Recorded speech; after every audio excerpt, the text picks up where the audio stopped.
નમસ્કાર, હું છું પ્રિયા અને તમે જોઈ રહ્યા છો જનતા કી જાણકારી ન્યૂઝ।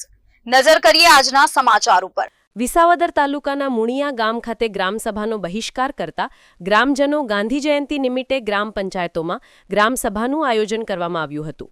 લોકો જાગૃત બન્યા હોય તેમ ગ્રામસભામાં અધિકારીઓ અને પદ અધિકારીઓને સવાલો પૂછતા થઈ ગયા છે। મુણિયા ગામ ખાતે ગ્રામસભાનો બહિષ્કાર કરવામાં આવ્યો હતો અને ગ્રામ લોકોના જણાવ્યા મુજબ જો 8 દિવસમાં પડતર કામ પૂરા નહીં થાય તો પંચાયતને તાળાબંધી કરવી પડે તો પણ કરવાની ચીમકી ગ્રામ લોકો દ્વારા આપવામાં આવી છે।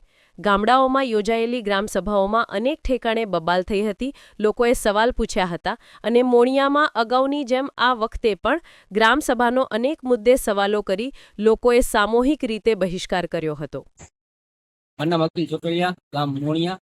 આજ રોજ 2 ઓક્ટોબર 2025ના રોજ ગાંધી જયંતિના દિવસે ખાસ ગ્રામસભાનું સરકારશ્રી દ્વારા આયોજન કરવામાં આવ્યું હતું। પરંતુ ખાસ ગ્રામસભામાં આની પહેલા પણ 3 વર્ષથી ગ્રામજનો પ્રશ્નો અને ઠરાવ મૂકે છે, પણ એનું કઈ નિરાકરણ આવતું નથી, કામ થતા નથી, જેથી સરપંચશ્રી અને ગ્રામજનો દ્વારા આ ખાસ ગ્રામસભાનો મોણિયા ગામે બહિષ્કાર કરવામાં આવ્યો છે અને સરપંચશ્રી અને ગ્રામજનો સાથે મળી અને જો 8 દિવસમાં આગલા જે 3 વર્ષથી લોકો પ્રશ્નો અને ઠરાવ કરે છે નિરાકરણ નહીં આવે તો ગ્રામ પંચાયતને ચીમકી પણ આપી છે કે 8 દિવસ પછી અમે તાળાબંધી કરશું અને પંચાયતના હરેક કામ અટકાવીશું।